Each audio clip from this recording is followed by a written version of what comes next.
These are murky times in South Africa. The recession is bad enough, but it's scandal that's casting the heaviest shadow here. And no ordinary scandal. A mountain of newly leaked emails has helped expose what many believe is a criminal plot to capture the state itself. And these emails show the scale of money laundering, the proximity to power, the extent to which this family hold sway over the president and those closest to him. So it's dynamite? It's absolute dynamite, yeah. The emails appear to show how one wealthy Indian-born family, the Guptas, allegedly bought or bribed their way into the heart of government and the presidency of Jacob Zuma. One official told us the Guptas offered him cash and the job of finance minister. They offered initially an initial 600,000 payment and 600 million later. As a bribe? And I don't know how to define that. But they were trying to buy your loyalty as a minister. You will have to work with them, basically, that's what they said. A shadow state run by the Guptas? Essentially, the shadow state run by the Guptas and Zuma.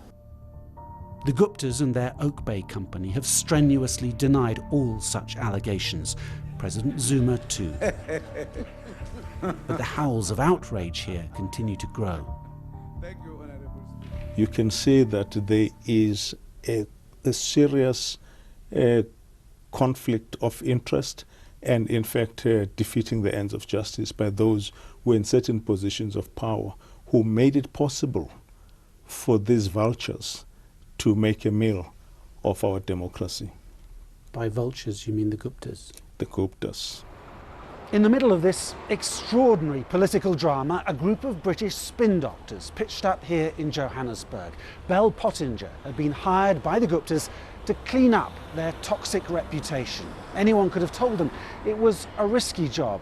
Then again, the contract for Bell Pottinger was worth £100,000 a month. Bell Pottinger's team was led by Victoria Gagan, soon to become a hate figure across South Africa. Leaked emails now appear to reveal her extraordinary strategy to deflect attention from the Guptas and their problems by focusing on race and inequality to play up this country's enduring divisions. It was either a cynical ploy or a naive blunder. A nation that goes through many years of racial segregation and then fewer years of democratic dispensation where everyone's rights are protected and race becomes less of an issue, always has a powder keg of racial divisions upon it.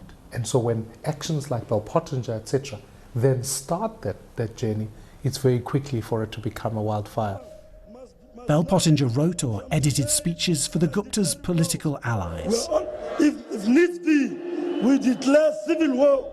The firm later judging this civil war comment as positive or neutral.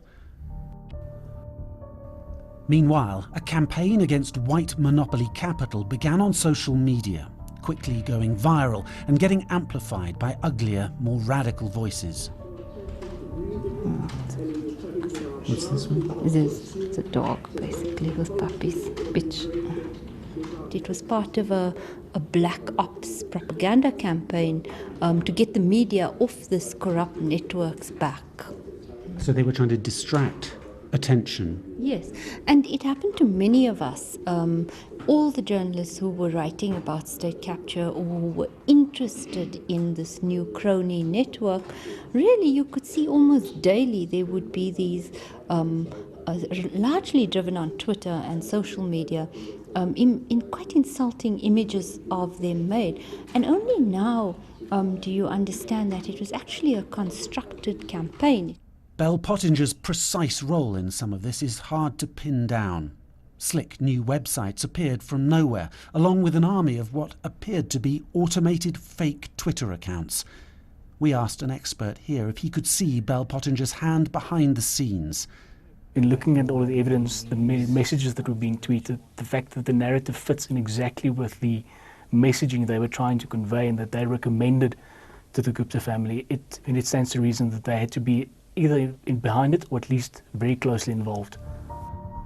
Bell Pottinger won't comment on allegations made to Newsnight that fake Twitter accounts were created in London, but in a statement earlier this month, the firm's chief executive, James Henderson, conceded that the company had been behind an inappropriate and offensive social media campaign.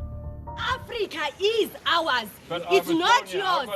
You have no claim in it. Before long, the anger stirred up online was spilling onto the streets. These people from a group called Black First, Land First, with alleged ties to the Guptas, attacked a white journalist's house and threatened others. Black First, Land First is a revolutionary movement. We are going to end whiteness. I got a taste of the group's rhetoric. Because you British, because you are the white monopoly capital, you are worried about the Guptas because you believe the Guptas are organizing black people to take their wealth back. That is why you are organizing all this attack against the Guptas. Bell Pottinger, what do you think of their role here in South Africa? You see, you, British guy, London guy, I told you, I'm not talking to you anymore, so shut up, let's get other people. But it wasn't long before South Africans started fighting back against the race baiting and much more. Wasn't me. The cabinet we fought over wasn't me. Jacob keeps getting bolder. Wasn't me. Furious satire against the Guptas and President Zuma. I got to go now. Important meeting. Jacob! And for Bell Pottinger, online, a storm of rage and indignation. Eventually, Bell Pottinger got the message, dropped the Guptas as clients, apologised for an inappropriate and offensive campaign, sacked the partner in charge and launched an internal investigation.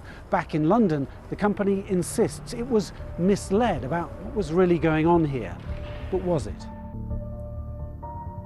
From the very start, said one source, there was utter fury and disgust internally about this contract. Management knew the depth of feeling in the office and defended their decision.